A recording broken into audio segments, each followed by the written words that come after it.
నిజాలను కుండబద్దలు కొట్టినట్లు మాట్లాడడం పోసాని కృష్ణమురళి అలవాటు. అదే ఆయనకు ప్లస్, అదే ఆయనకు మైనస్ కూడా. ముందు ఆయన సినిమా రైటర్, తర్వాత దర్శకుడయ్యారు. ఇప్పుడు నటుడుగా బిజీ అయ్యారు. రచయితలకు 5 స్టార్ హోటల్స్, ఖరీదైన సదుపాయాలు, ఇతర విలాసాలు అవసరం లేదు అంటారాయన. మందు మగువలకు అలవాటు పడిన వాళ్ళు, బానిసలైన వాళ్ళు అలాంటివన్నీ అమర్చితేనే రాస్తామని అంటారు. నాకైతే అలాంటివి అవసరం లేదు. ఆకలి వేస్తే కడుపు రగులుతుంది.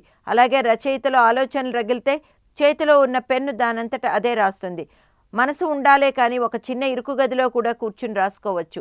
ఎక్కడో విదేశాలలోనో లేదా ఒక 5 స్టార్ హోటల్లోనో కూర్చుని రాస్తేనే రాయగలుగుతామని చెప్పేవన్నీ ట్రాష్ అంటారు పోసాని కృష్ణమురళి. మీరెలా రైటర్ అయ్యారు అంటే, ఫుడ్ కోసమే నేను రచయితనయ్యాను అని ఆయన నిర్మోహమాటంగా చెప్తారు. అలాంటి నిజాలతోనే పోసాని కృష్ణమురళి చాలామంది అభిమానుల హృదయాల్లో స్థానం సంపాదించుకున్నాడు.